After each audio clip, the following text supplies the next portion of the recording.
Fala, rapaziada da BJJ Cria, começando mais um episódio aqui do nosso podcast, dessa vez aqui com o meu irmão Paquito. Valeu, irmão, como é que você obrigado tá? aí. Muito obrigado você pela oportunidade aqui, né, de estar conversando. Pedro Ramalho, grande faixa preta, campeão mundial, campeão do World Pro. É uma honra ter você aqui no nosso podcast, cara.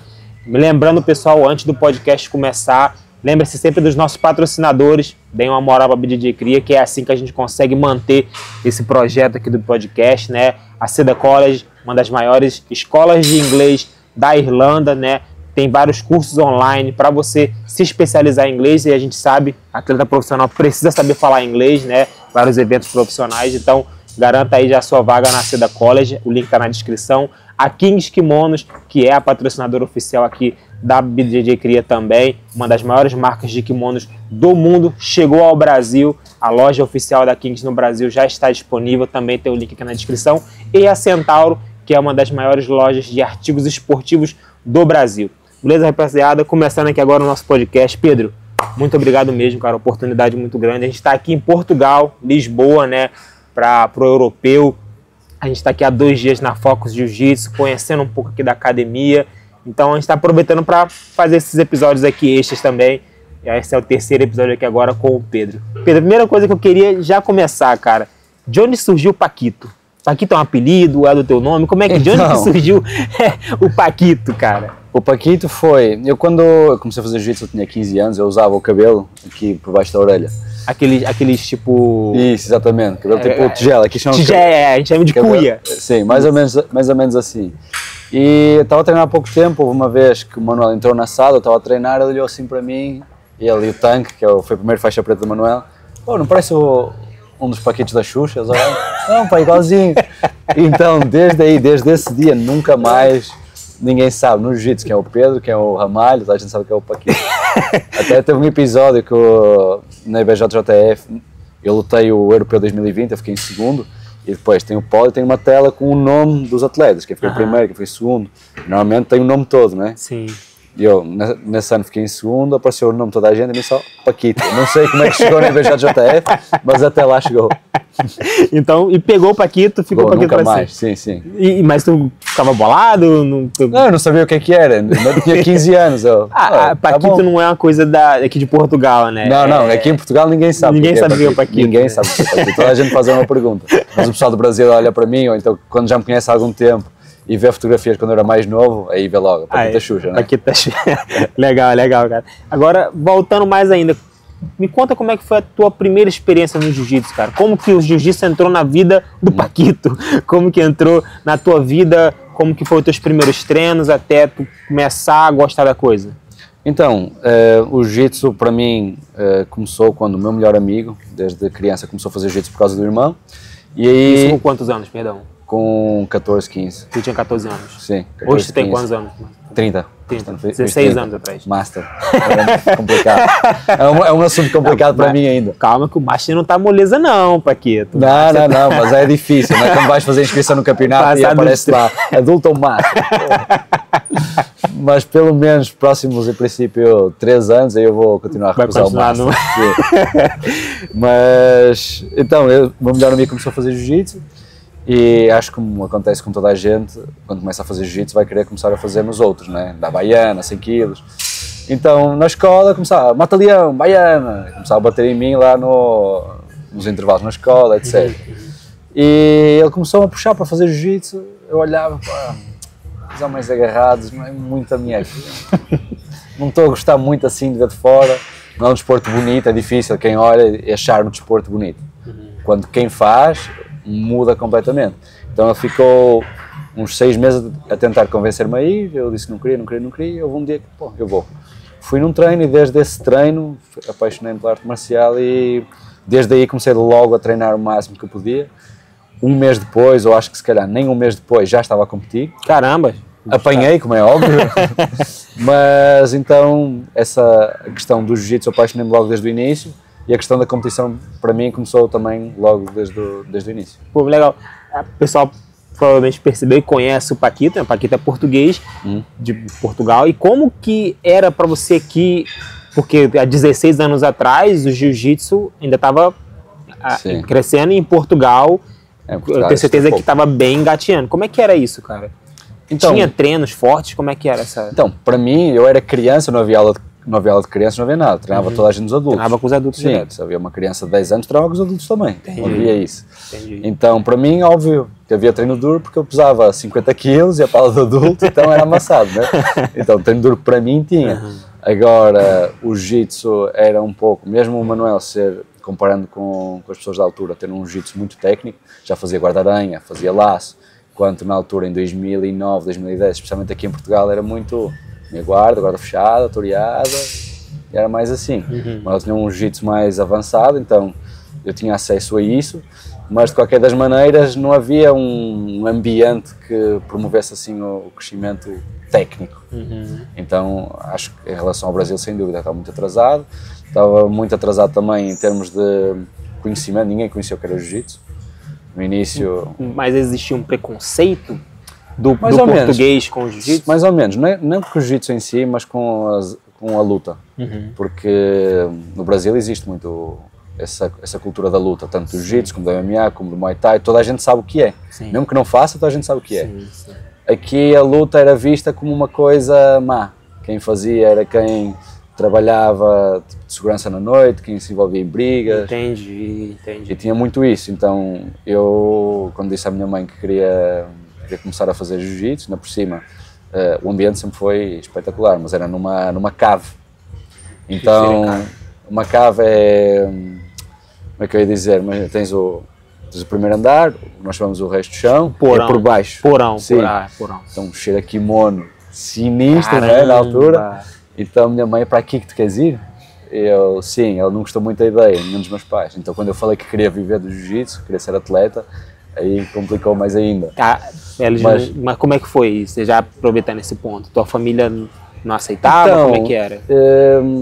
Eu sempre tive muitos problemas na escola, porque não estava atento e tirava mais notas. Sempre tive ali quase, não sei como é que se diz no Brasil, mas nós, para passar de ano, aprovação. Sim. Eu era aprovado sempre por pouco. Sim. E aí no 10º ano, aqui em Portugal, como é que funciona? Do 1º ao 9º ano, tem a escola, mas as notas que uma pessoa tem não conta para o acesso à universidade.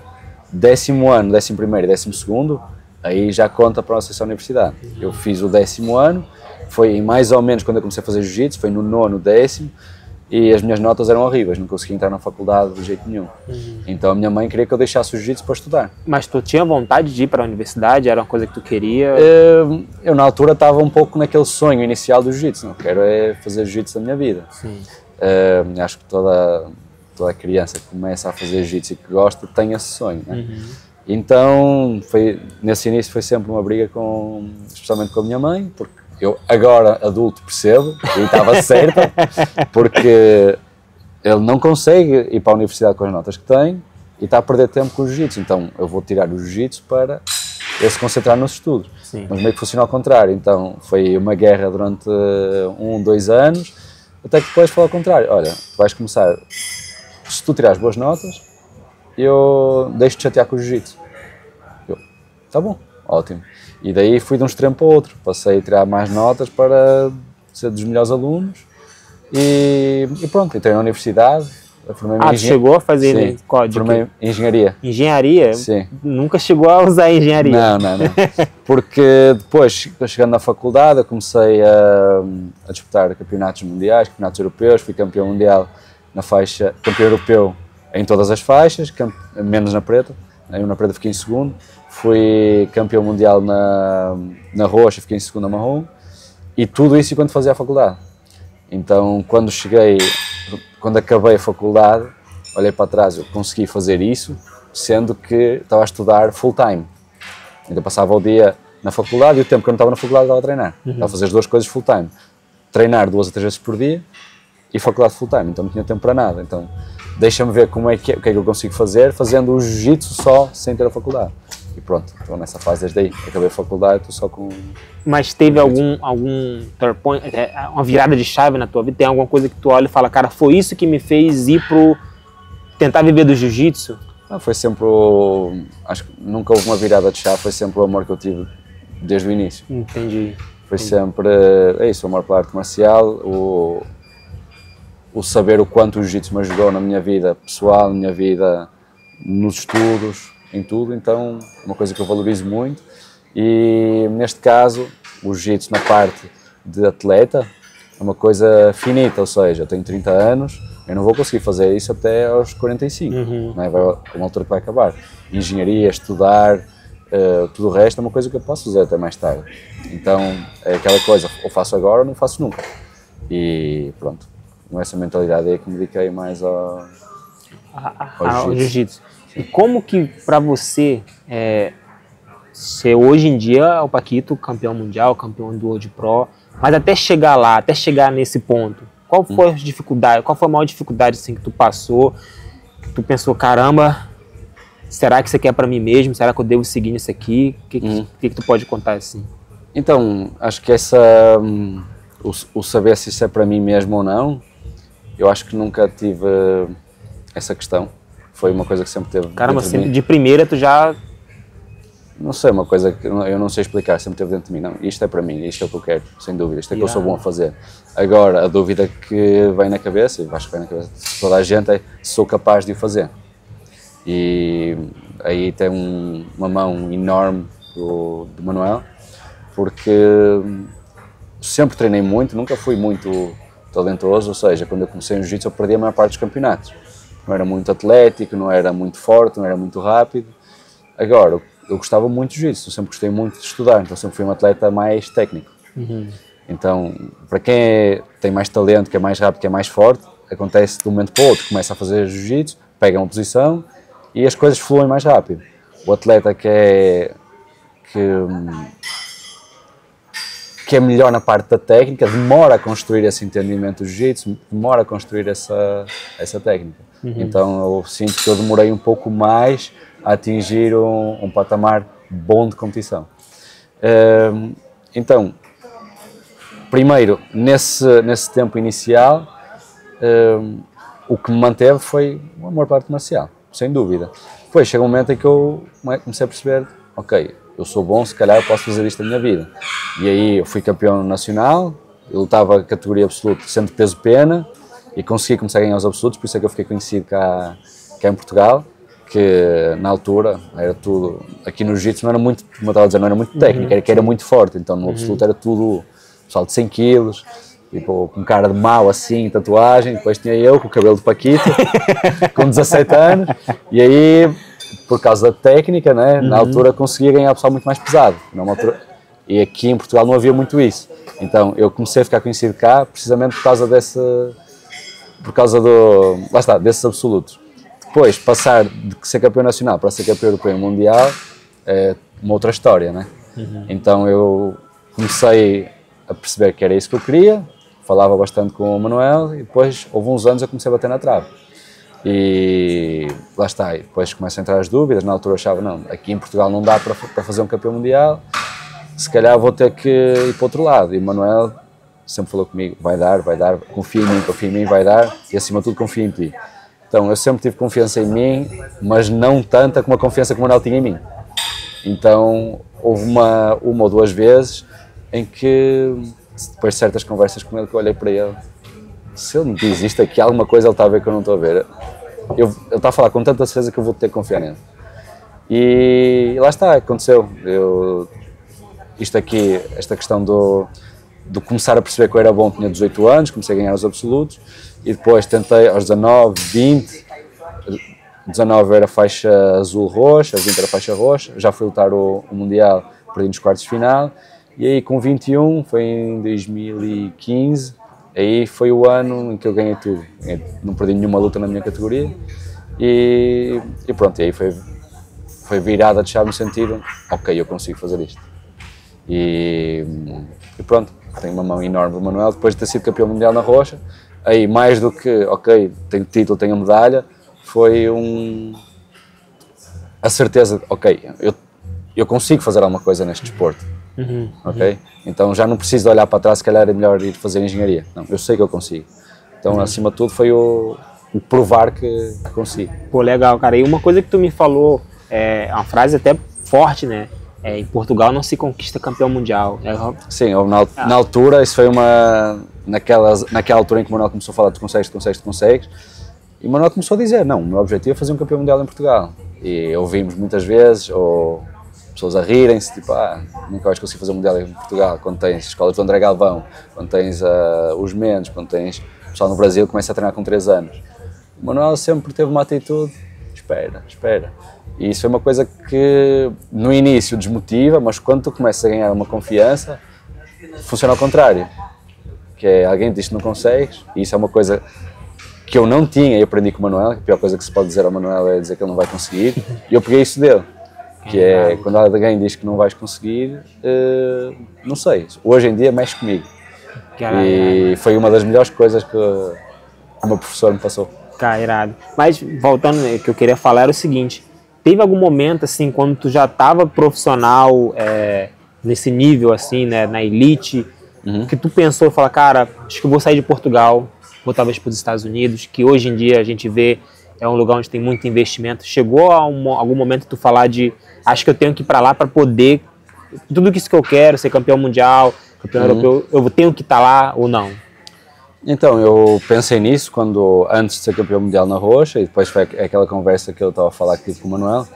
Depois disso, houve uma altura, 2 anos, em que nós tínhamos um núcleo de competição que era pequeno, e depois, por questões da vida, começar a trabalhar, ter outras coisas, eu comecei a perder um pouco o treino, não tinha tanto treino. E aí eu comecei a pensar, pode ser que eu não tenha outra opção, não é que eu queira, mas não tenho outra opção. Então nunca foi algo que cheguei a pensar a sério, mas começou a passar na minha cabeça. E depois aconteceu a pandemia, e depois da pandemia comecei a ter alguns faixas brancas e azuis, que eu notava que tinham alguma vontade. Não, eu quero começar a competir, mas competir a sério, vou-me dedicar a sério. E o que eu fiz? Comecei, tenho algumas pessoas que estão aqui de saída, outras continuam a ter algum treino duro, mas ninguém que se dedique mesmo ao jiu-jitsu como eu me dedico. Então o que eu fiz foi basicamente pegar nessas pessoas, começamos a promover aí um grupo de treino, e acima de tudo, para eu ter treino, eu começava a ensinar, por exemplo, eu queria trabalhar, na altura fazer muita guarda-aranha, eu ensinava como cedo a guarda-aranha, tens de fazer isto, depois treinava com eles, eles sabiam o que fazer, para ter mais treino para mim. E depois o acumular de fazer isso, de ir ajudar para, tanto melhorar o nível deles, mas para dificultar o meu treino, hoje em dia tenho um treino incrível, treino como estavas aqui ontem, como tu viste.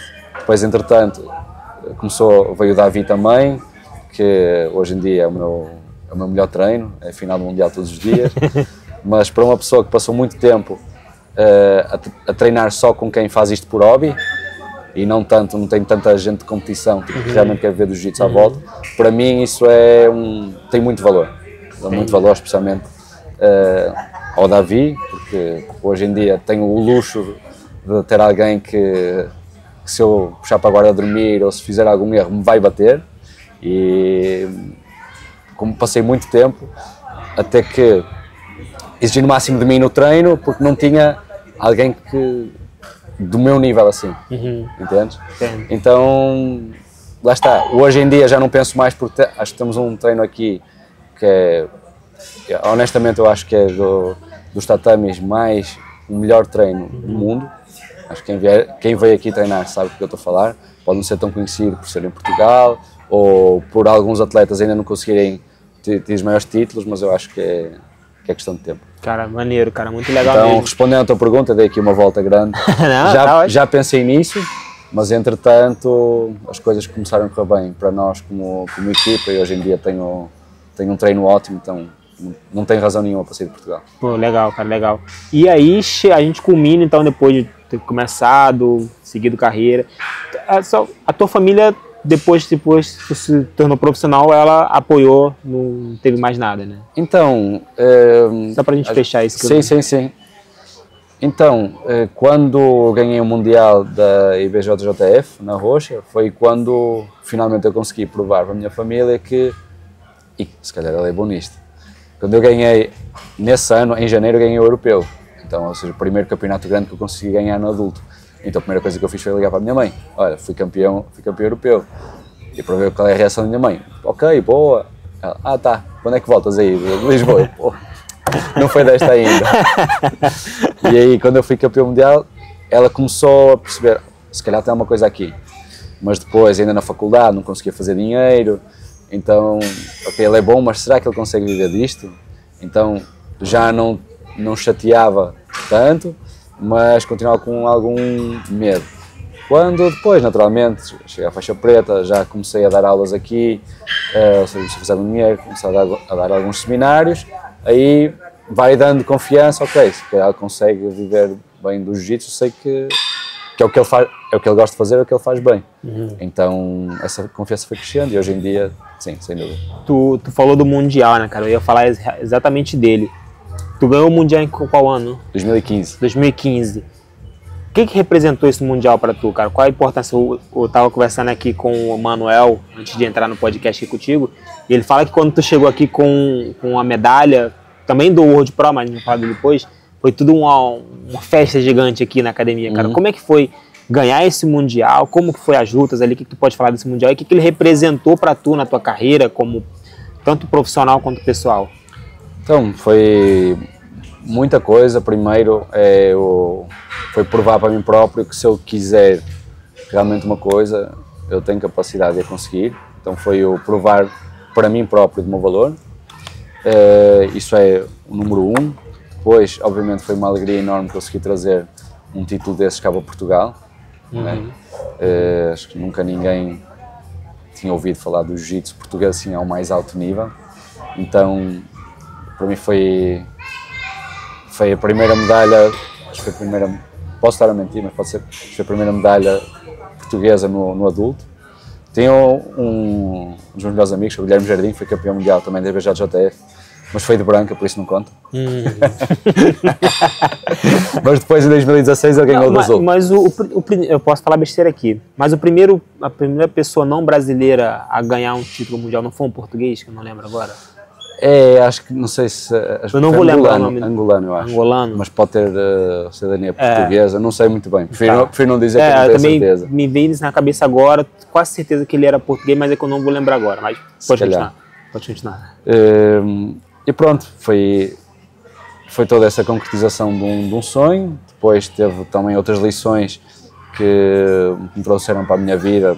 Por exemplo, eu quando perdi o Mundial 2014, foi o Manuel que me ofereceu a viagem, não tinha dinheiro para comprar essa viagem, o Manuel ofereceu-me, para mim foi um momento muito especial e doeu muito chegar lá, eu sei que treinei, matei-me a treinar, cheguei lá e perder. Mas perdeu que na final? Como é que não, foi? Não, nas quartas de final, veio machado de pé. Caramba, contra quem? Endes Barbosa, da Checkmate. Quebrou o meu pé completamente. Sério? Eu estava naquela de, eu não bato no pé, então ele abraçou o meu pé, está de boa. E o meu pé saiu do sítio mesmo. Caramba, sério? Com o pé chegou a machucar real? Não, mesmo. Cheguei cá em Portugal, de fazer raio-x, tive que pôr o pé no sítio e tudo. Caramba, que isso. E em 2015 tu foi campeão em cima de quem? Ganhei na final do Espan Matissa. E na meia final ganhei do Entes. Também? Que me tinha finalizado no ano anterior. Caramba. Então tem essa também. Foi Como é que foi então pra tu, cara? Ganhar do cara que tinha te ganhado? É isso que eu estava a falar, fiquei meio que em depressão, doeu muito perder esse Mundial. Então, passado algum tempo, depois de recuperar ali a cabeça, entrei num modo psicopata em que, sério mesmo, eu não vou perder mais, eu recuso-me. Próximo ano eu vou ganhar, não tem como. Se alguém me ganhar vai ser porque me apagou, porque quebrou a minha perna e não consigo lutar mais. Estou a falar sério mesmo que eu estava a pensar assim. Eu estava num modo assim. Então, durante um ano, tudo que eu pensei, nesse ano foi só no Mundial da BJJF. Eu vou ganhar a próxima. Todos os dias acordava e ia dormir pensando numa coisa. E pronto, graças obviamente ao trabalho, as coisas correram bem, eu consegui. Mas depois, ganhando esse título, foi uma lição que eu aprendi foi, e agora? Tudo o que eu queria e tal consegui. E agora, como é que é a minha vida? Eu passei uns anos depois sem motivação no jiu-jitsu. Sério, cara? Porque atribui tanto valor a ser campeão mundial, achava que aquela medalha é tipo, a vida acaba. E nunca pensei, e o dia a seguir? Caramba, tu fez tudo aquilo, tudo que chegou lá, alcançou e aí depois, né? E aí o que tu fez? E aí, O que tu fez para manter a motivação? Porque realmente... não mantive a motivação. Eu passei uns anos em que treinava sem vontade, machucava muito, não entendia o que é que se passava comigo, porque o jiu-jitsu, a vontade de ser campeão, era uma grande parte da minha identidade. Caramba, cara. E interessante você falar isso, cara. Meio que perdi esse fogo no coração. Eu acordava todos os dias feliz, porque hoje eu vou matar-me no termo de fosse a final do Mundial, porque eu quero aquilo. E depois de conseguir, e a vida agora, o que é? Qual é a tua motivação para viver? Aquilo era tudo para mim. Então aquilo meio que acabou, consegui e agora? Caramba. E aí eu passei uns anos, foi muito complicado para mim, porque lá está, não tinha vontade de treinar, não tinha vontade de fazer preparação física, não tinha vontade de... Dava por mim, tipo, não me apetece, estava no sofá. Na tua cabeça tu já alcançou aquilo que tu queria alcançar, né, cara? Porque a gente realmente nunca pensa no depois, né? A gente fica focado no, caramba, tenho tal meta a alcançar, mas o que eu vou fazer depois de alcançar essa meta? Qual é a próxima meta? Sabe? Porque o atleta profissional é isso, né? O atleta profissional ele tem que se manter motivado, ele tem que se manter com alguma coisa em mente, com algum alvo, porque senão acaba acontecendo isso que aconteceu contigo, né? Certo. E como é que tu fez para voltar? Então, eu passei, honestamente, 2015 foi quando eu ganhei o Mundial, até 2020, tudo que eu fiz foi, ou seja, sem dúvida que eu amava o jiu-jitsu, eu amo tanto tatame, amo aprender, a melhorar, mas eu não tinha aquela coisa de ganhar uma competição. Para mim, os meus 3 anos, 2015 e 2018, foi uma confusão na minha cabeça. Quem é que eu sou? Aquilo era a minha identidade, eu já não tenho isso. Para mim foi muito estranho eu estar no sofá, vou treinar daqui a meia hora, não me apetece ir.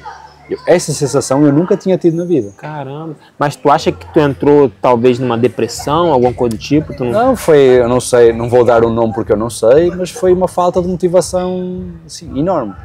E depois isso, eu continuei a fazer jiu-jitsu, porque é o que eu disse que queria fazer, então continuei a lutar europeu, tive bons resultados, ganhei o europeu 2016, na marrom, fiquei em segundo no Mundial de 2016 também, e sendo que fiquei o ano, eu lutei o europeu machucado, e fiquei 2 meses machucado por causa do joelho, depois tive a lombar, depois saiu-me o ombro, então eu de janeiro a junho devo ter treinado umas 3 semanas. Caraca! Cheguei lá e fiquei em segundo mundial. Na altura fiquei em depressão, porque eu tenho que ganhar. Agora, olhando para trás, o que eu fiz eu dou muito valor ao que eu fiz. E mesmo a final, perdi para o Renato Canuto, pior que perdi bem, foi um armlock voador. Falo sempre, pior que perder é perder e fazer highlight. Eu ia falar, perder bem, como assim perder? Não, perder e ficava com o outro. Esse highlight do outro.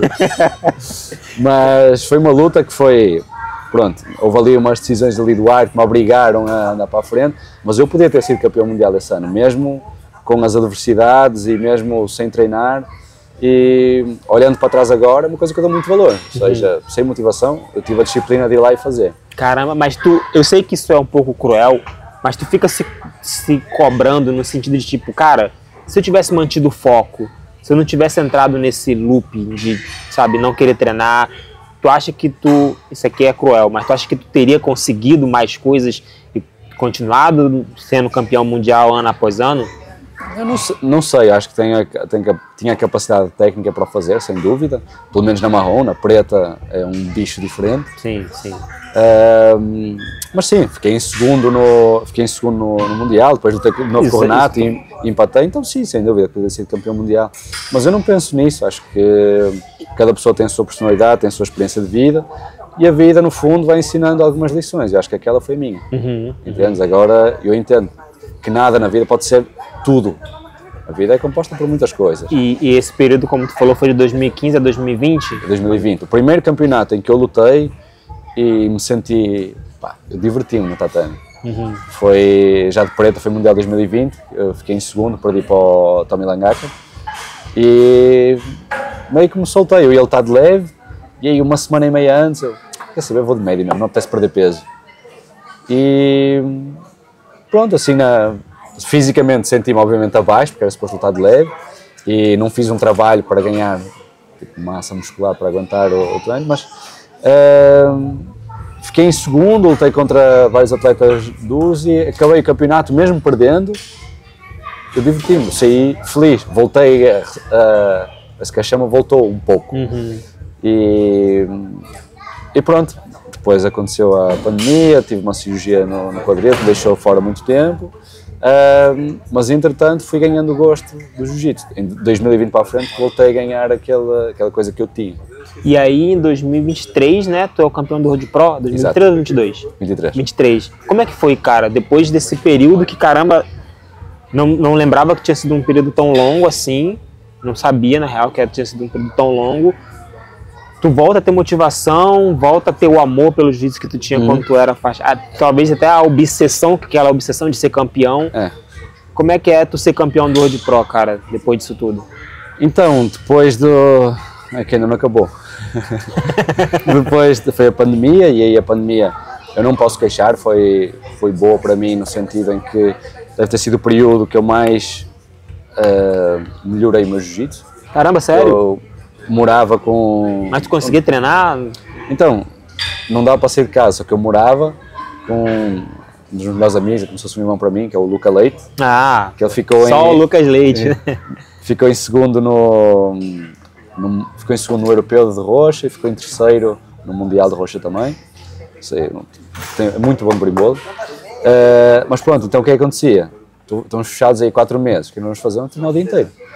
Então era treinar o dia inteiro e quando estamos cansados de treinar, jogar Playstation. Então eu não posso queixar, né? E esse dia, todos os dias eu poder não ter horário, poder treinar muitas horas seguidas, estudar muito, sinto que o meu jiu-jitsu melhorou bastante. Depois, mal acabou a pandemia, eu tive que fazer uma cirurgia no quadril e aí na altura falaram que eu podia não voltar a lutar.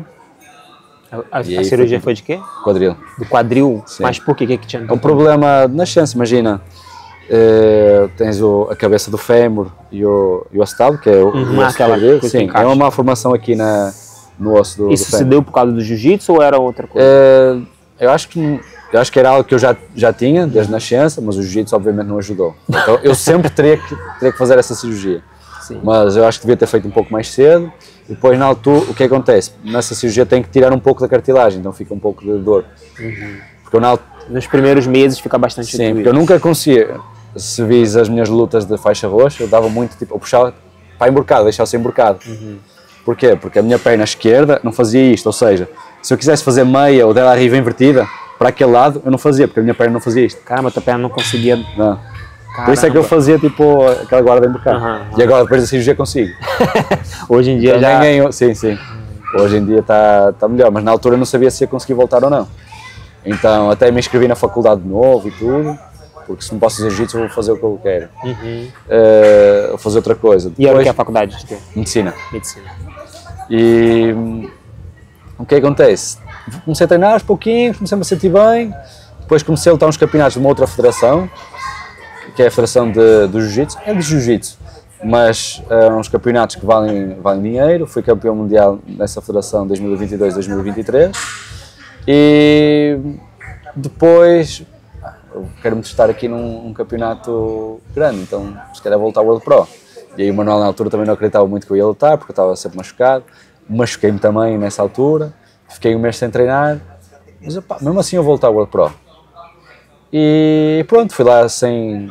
Obviamente eu queria ganhar, mas eu estava a pensar luta por luta. Estava a pensar no ponto de vista mais técnico. Se eu fizer isto certo, eu ganho a luta. Se fizer isto certo, ganho a luta. Então fui ganhando 1, 2, 3, 4 e de repente estava na final com o Protásio. E pronto, fiz a final com o Protásio, foi uma luta muito empatada ali, mas consegui sair com a vitória. Então para mim foi afinal ainda consigo fazer alguma coisa. E foi mais ou menos o que aconteceu em 2015, motivou-me foi uma prova de, se calhar não está na altura de, se calhar vale a pena insistir mais um pouco. E pronto, aí redobrou-me a confiança no jiu-jitsu e pronto, honestamente hoje em dia sinto-me muito melhor do que alguma vez tive. Ainda estou com alguns problemas, por isso é que eu não tenho lutado tanto, mas o que eu estou a fazer agora é tratar desses problemas o mais rápido possível para estar bem. E se Deus quiser, Mundial 2025. E cara, a gente sabe que o atleta profissional ele está sujeito a lesão. Isso é comum, o atleta se lesiona o tempo inteiro. Mas tem alguns atletas, cara, no teu caso, que parece que é acometido por lesão o tempo inteiro. Isso te frustra, cara, saber que tu teve que lidar com tanta lesão, que talvez essas lesões, se não tivessem acontecido, tu teria num outro ritmo. Isso te frustra de um jeito? Até hoje, Não. porque até hoje tu ainda lida um pouco com isso. Sim, não, sem dúvida, estou a lidar agora, mas não, acho que cada pessoa é como é, acho que há umas pessoas que nascem, são mais atléticas ou mais difíceis de machucarem-se, outras que é mais fácil. Então acho que faz parte de quem eu sou, então acho que não vale a pena estar a pensar em se fosse diferente. Acho que sou quem sou e acho que aceito isso bem. E fruto de tudo que eu passei também, como tu estavas a dizer, essa questão de ser campeão mundial, depois perder a motivação, isso tem a ver com a personalidade e tudo isso, e todo o tipo de personalidade tem algumas coisas boas e coisas más. Então vais ter sempre que lidar. Os problemas podem ser diferentes, mas vais ter sempre uns problemas. E esses são os meus e eu aceito isso. Mesmo bem. Com isso, nunca mais voltou aquela sensação de não querer mais competir, de não querer mais treinar, aquela sensação nunca mais voltou. Não, então o que eu aprendi com isto, é o que eu aplico hoje em dia, que é, eu acho que especialmente o atleta, para se manter motivado, é uma frase que é um pouco clichê, mas às vezes ouves, mas quando passas por isso faz todo sentido, e às vezes quando não passas por isso não faz sentido nenhum, que é o foco tem que estar, o que tens que gostar é do processo, é o teu dia-a-dia. Então o que me motiva hoje em dia não é a medalha de ser campeão mundial. Se eu for campeão mundial, por exemplo, eu ganhei a World Pro, a seguir eu estou a treinar igual. Então o que me motiva é vir para aqui todos os dias, fazer o que eu amo, melhorar e fazer o meu trabalho bem. Isso é o que me motiva. Perdendo, eu vou estar aqui de novo. Se eu perdi, eu não vou, no meu jiu-jitsu não é para mim, eu vou estar aqui de novo. Quem é? Eu vou estar aqui de novo também. Porque eu tento... Imagina, a competição, no fundo, é o quê? São tatame juntos ali, duas pessoas brigam uma com a outra e uma briga melhor com a outra. Não é? Então, porque é que eu fui melhor nesse dia? Porque é que eu sou o cara? E se eu perdi, porque é que eu não valho nada? Faz sentido. Tem muito mais que se lhe diga. Então, eu deixei de atribuir tanto valor ao resultado da competição e me preocupar mais com a minha vida no dia-a-dia. Perfeito. E para mim isso tem resultado. Essa é uma mentalidade muito boa, né? Uma mentalidade muito forte. Tu faz algum trabalho com psicólogo, alguma coisa do tipo? A gente sabe que hoje está muito em voga a questão do trabalho psicológico. Tu chegou a fazer algum trabalho assim também ou não? Sim. Foi tudo a partir de você mesmo? Então, eu neste momento faço trabalho psicólogo mesmo. Na altura eu trabalhei com um coach, o Nuno Matos, que ensinou-me, é aquelas coisas que eu acho que toda a gente vai fazer, mesmo fora do jiu-jitsu, toda a gente vai fazer. No fundo, o que ele me ensinou foi entender que as emoções que nós temos, acontecia muito nessa altura, em que eu não me apetecia treinar, eu ficava chateado comigo próprio, porque não conseguia treinar, então eu ficava frustrado comigo próprio. Então começas a criar uma situação em que tu estás contra ti próprio. E ninguém consegue viver assim bem. Sim. Não é? Tens que viver em sintonia com os teus próprios pensamentos, com as tuas emoções. Então, no fundo, é entender que as tuas emoções tu não controlas, tu vais senti-las na mesma. A única coisa que podes fazer é entender porquê. Entender porquê é que tu sentes certas coisas, depois às vezes as coisas fazem sentido e ok, está tudo bem. Às vezes não fazem sentido, ok, então é uma coisa que eu tenho que resolver. Então, isso é a primeira coisa que ele me ensinou. E depois é entender as reações. Porquê que eu estou a reagir assim? Eu reajo assim porquê? Depois tu vais chegar a uma conclusão. E entendendo porque é que as coisas acontecem, fica muito mais fácil jogar contigo próprio. Então, ok, então aquilo eu tenho que mudar, ou aquilo está bem. Estás a entender? Então foi isso que ele me ensinou, e foi uma coisa que me ajudou muito no jiu-jitsu, mas até em todas as áreas da minha vida. Acho que é uma coisa que toda a gente deveria fazer mesmo. Irado, cara, muito bom mesmo. E aí tu é campeão do World Pro, chega aqui, é ovacionado pela galera aqui, né, por toda a academia. Como é que foi pra você, cara, ser tão querido hoje em dia, cara? A gente sabe que tu é um dos... Falou de jiu-jitsu português, né? Aqui você é uma das... Não só em Portugal, mas atletas europeus, você é uma das grandes referências. Eu não sei se você tinha uma referência quando tu começou, se existia algum atleta que tu se inspirava, se tu tiver, eu queria até que tu me falasse quem era que tu se inspirava. Mas queria que você falasse quem é e como é hoje ser uma referência para toda essa garotada. Ontem eu estava aqui na aula Kids e vi que tem muitos kids, né? O que significa muitos kids de faixa branca, o que significa que está tendo uma procura muito grande pelo jiu-jitsu aqui, né? Muitas crianças, pelo menos eu penso assim, se tem muitas crianças se inscrevendo é porque o esporte está crescendo, né? Sim, sim. Pelo menos eu penso assim. Então, como é que é você ser uma referência para essa garotada hoje em dia, depois de tantos anos, cara? Então, para mim é uma honra, é uma oportunidade excelente poder influenciar outras pessoas com o que eu digo, com o meu comportamento. É uma responsabilidade também, mas é uma coisa que eu gosto muito, gosto dessa responsabilidade e, no fundo, acho que como todo professor de jiu-jitsu que está a tentar fazer é criar um mundo melhor. Ou seja, para além de ter resultados em competições, o que está a tentar fazer é educar as pessoas, melhorar a vida das pessoas. Então, sentir que tenho esse poder, ou sentir que tenho esse poder é uma coisa excelente, é algo que eu procuro, porque é uma das razões de eu estar no jiu-jitsu, não é só para ganhar campeonatos, mas é pelo ambiente que se vive no jiu-jitsu, a capacidade de influenciar a vida das pessoas. Perfeito. E teve alguma, quando você era pequeno, tinha alguma referência que você queria, não só o Manuel, mas alguma referência de atleta competidor que tinha na época? Você falar tipo... Algum atleta da época que você era? Sim, não, sem dúvida. Então, eu comecei a gostar muito do jiu-jitsu, eu queria treinar, mas eu nunca mais me esqueço, vi uma luta do Michael Lang. Caramba, do Lang. Contra quem?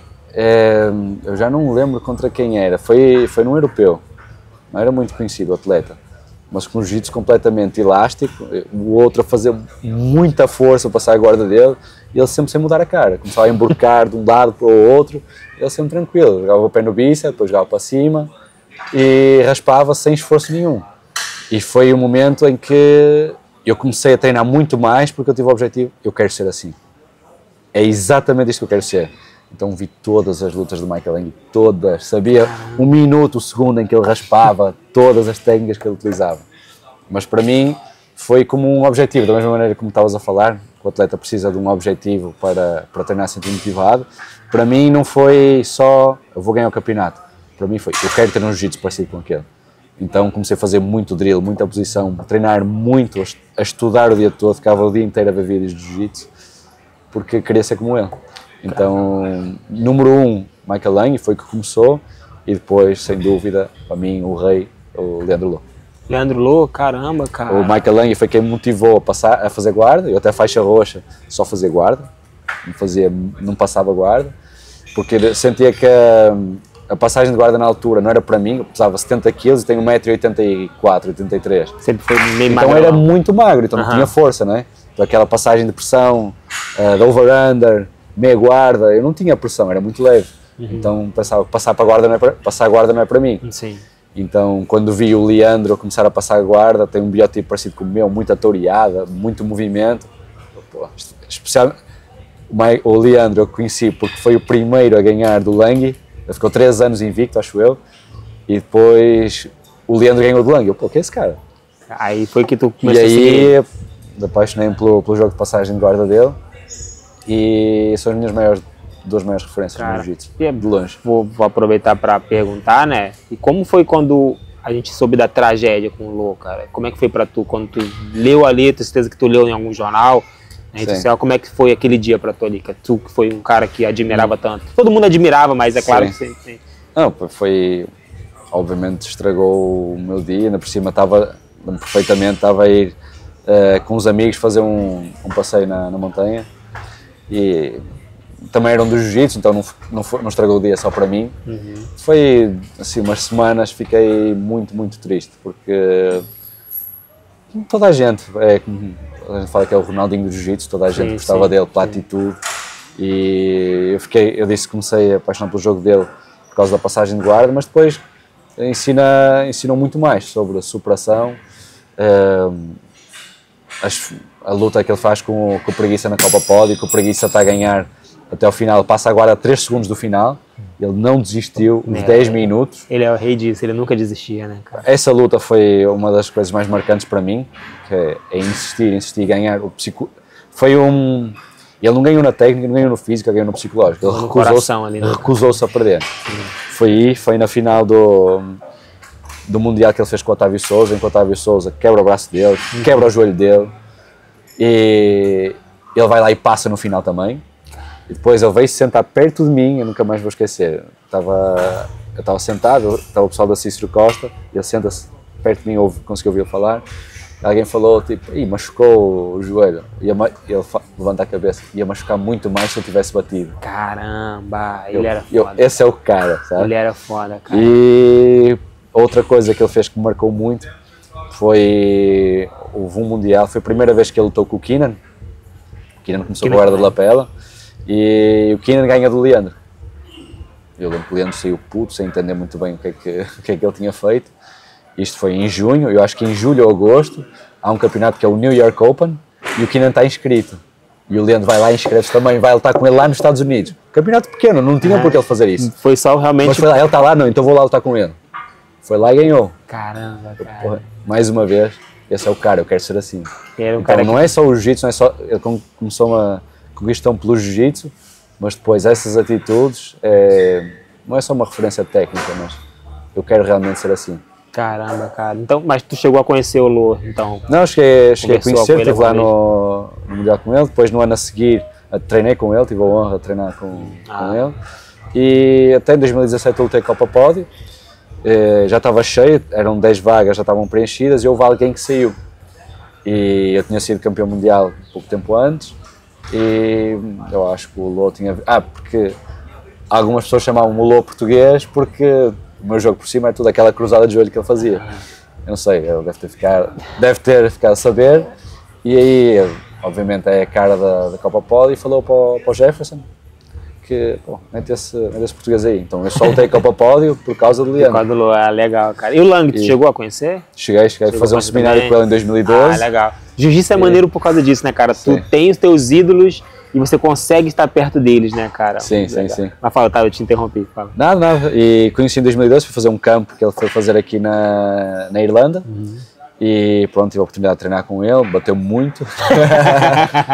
Mas foi uma também, foi uma semana, então consegui falar bastante com ele e ter essa oportunidade, como estavas a dizer, ter essa oportunidade de poder falar tanto tempo, aprender tanto diretamente com um ídolo, uma coisa que poucos esportes têm, o jiu-jitsu tem. Poucos esportes têm, né, cara? Esse é e pronto, entretanto, falando com ele também, tanto com ele nos mundiais e assim, então tive a sorte de conhecer os meus 2 maiores ídolos no jiu-jitsu. Caraca, que legal, cara. Tu tem uma carreira muito longa, né, cara? 16 anos aí já, é isso? 16? É sinônimo de estar velho. Olha o Master batendo na porta. Exatamente. Tô olhando pra trás agora, cara, te faltou alguma coisa? Tu pensa que, caramba, poderia ter sido diferente, ou poderia ter sido mais? O que tu, olhando tua carreira, assim, cara, o que tu fala? Tá orgulhoso, se sente satisfeito, quer mais? O que tu acha, cara? É mais do que tu esperava? O que tu pode falar? Então, eu acho que fiz mais do que eu esperava no início e agora, esta resposta é aquela coisa que estamos a ler um livro, eu espero que não esteja no fim, espero que tenha mais algumas páginas, então vai depender do que é que vem a seguir, né? Mas acho que todas essas coisas que eu falei que aconteceram, não vejo com olhos tristes, de maneira nenhuma. Foi uma coisa, foram dificuldades que me foram levando onde eu estou hoje. E honestamente hoje em dia eu sinto-me melhor do que nunca, psicologicamente, tecnicamente, mesmo fisicamente, sem contar com as lesões também. Então, se isso tudo me levou onde eu estou agora, e agora daqui para a frente, se eu conseguir ter alguns anos em que eu sinta que consiga performar ao nível que eu sei que eu consigo, então olho para trás e acho que valeu tudo a pena e não olho com nenhum arrependimento. Maneiro, cara, maneiro. Só voltando um pouquinho agora no passado, né, 2023, aí 2024, tu lutou no AJXC, né? Foi a tua estreia no AJXC. Qual AJXC que tu lutou? 5? O AJXC 5. AJXC 5. Como que surgiu essa oportunidade, cara, de lutar na AJXC? Então, Tu costuma lutar, JP? Tirando o World Pro. Foi porque eu ganhei o World Pro. Cara, tu ganhou o World Pro. Sim, foi do nada, eu nem tinha ponto, já não lutava a JP desde 2018, acho. E inscrevi no World Pro, era o último da bracket. E só que daí ganhei, e de repente, eu acho que o pessoal da Bravo também gostou do facto de não ser brasileiro, ou seja, todos os campeões são brasileiros, né? Eles começam a fazer a seletiva agora porque eles querem mais competitividade também entre nacionalidades, porque todos os outros esportes são assim também, né? Então acho que eles querem espelhar um bocado nas modalidades olímpicas. Então acho que o facto de haver alguma diversidade, pô, esse português que conseguiu ganhar o World Pro, vamos dar uma oportunidade. Sim. E pronto, acho que foi por isso que eu entrei no ADXC. Isso é bom, porque se você foca só num país, né, acaba que te impede de várias outras coisas. É fundamental que eles tragam pessoal de Portugal, França, né? Exato. Eles até estão fazendo eventos, já fizeram evento na França, né? Acho que Sim. no Brasil, então eles realmente estão acho que eles tentam fomentar um pouco dar oportunidades para atletas de todo o mundo. Sim. E agora em 2025, cara, quais são os teus planos para esse ano de agora, cara? Que é um ano que eu imagino seja um ano muito importante para tu, né, cara? Sim, sem dúvida. Então, agora em janeiro e fevereiro, o que está nos meus planos é recuperar o meu corpo, que, como eu estava a dizer, ainda estou a passar por alguns problemas físicos, de lesões e não só. Mais alguma coisa séria, cara? Não, problemas de saúde, de cansaço, assim, estou a ir no médico para tentar entender. Algumas análises aparecem assim, uma coisa nada a ver, valores muito altos, mas não se entende muito bem o porquê. Há muitos dias em que eu não consigo treinar. E, infelizmente, 2023, 2024 isso aconteceu muito. Então, o que eu estou a fazer, tentei muitas coisas diferentes. Agora estou a tirar um pouco o pé, tanto dar as aulas como do treino, deixar o meu corpo recuperar, deixar as lesões recuperarem. É o meu plano, espero que consiga resolver isso até fevereiro. E depois daí para a frente, o meu maior objetivo deste ano é lutar no Mundial 2025. Legal. Tenho que fazer pontos ainda, já tenho alguns, mas tenho que fazer pontos ainda, então vai ser sem dúvida Mundial, World Pro e o ADXC, o desafio que me aparecer. Tu pretende então lutar de novo o World Pro esse ano, né? Sim, sem dúvida. Eu ganhei em 2023, fiquei em segundo, perdi na final com o Protásio agora 2024 e vou tentar ganhar esse título agora 2025. Ele ganhou 2022 e eu 23, ele 24. Espero que seja a minha vez este ano de novo agora. Está em categoria dura, né? Vai ter outros atletas também, mas vamos ver. Cara, muito legal, cara, muito legal. E o Mundial da IBJJF continua sendo um dos maiores objetivos para você, né, cara? Claro, sem dúvida. Sem sombra de dúvidas. Como que tu tem enxergado, assim, que a IBJJF tem trabalhado tanto na Europa, ela tem investido, voltou com o europeu para cá, para Portugal, o que tu tem achado desse movimento da IBJJF, cara? Então, eu acho que antes de comentar, os números falam por si, não é? Então... Só para pessoal, acho que falei, mas o europeu esse ano quebrou o recorde, saiu essa matéria agora há pouco. Sim, tem mais de 6 mil atletas. Que isso mostra muita coisa, né, cara? Sim, não, o europeu tem 9 dias, é mais de uma semana. Sim. É de sexta a sábado seguinte. Sim. Então, antes de eu comentar o que é que seja, os números falam por si, estão a fazer um bom trabalho e acho que, especialmente um bom trabalho de branding. Quando eu digo branding, é que tem uma excelente imagem. As pessoas querem lutar o Mundial da IBJJF. Eu acho que isso é o melhor trabalho que eles fazem. E tem muitos mundiais, mas talvez por ser o mais antigo, Sim. O Mundial, quando se fala em Mundial, o pessoal pensa no ainda é o Mundial da IBJJF. Big Dream, né? Acho que, sem dúvida, que a JP tem crescido muito mesmo, e agora lutando mais a ADXC, lutando muito a JP, acho que eles fazem um trabalho diferente, em que eles tratam muito bem os atletas, acho que empurram muito o desporto para a frente na profissionalização. Acho que eles têm esse papel e quanto mais eu luto, mais eu dou valor a isso, mas a IBJJF é isso, acho que tem esse trabalho diferente da imagem que eles passam. E falando, a gente falou muito com kimono aqui, cara, e sem kimono? Tem algum plano? Tu gosta de lutar sem kimono? Não gosta de treinar sem kimono? Então, eu gosto de treinar sem kimono, mas não tanto como gosto de treinar de kimono. Então, duas coisas, que é, eu acho que para me adaptar ao sem kimono ia ter que demorar algum tempo. Principalmente por conta de lesão, né? Por conta da... Sim, também, mas mesmo eu estava falando mesmo questão de jogo, tinha que adaptar muito, ou seja, ia ter que parar um tempo para fazer essa adaptação. E era algo que eu pensaria caso eu tivesse conquistado tudo que eu queria no kimono. Perfeito. Depois perfeito. Saquei. A minha personalidade pode estar certa, pode estar errado. Eu consegui uma coisa, então vou para outra. Tentar fazer tudo ao mesmo tempo, acho que não consigo. Até se atrapalha, né? Então, como não consegui fazer tudo o que eu queria fazer com kimono, eu vou manter no kimono. Caso consiga, depois Pô, muito legal, cara. Muito maneiro todo esse papo que a gente teve aqui, cara. Te agradeço por ter reservado aí esse tempo para conversar aqui com a gente, cara. A gente já tinha conversado ontem, mas podcast é sempre bom para a gente poder saber, às vezes, o início da pessoa, detalhes da vida da pessoa. É muito legal, o pessoal gosta muito de saber. Te agradeço aí. Obrigado pela oportunidade de contar um pouquinho da minha história, da minha experiência. A gente agradece.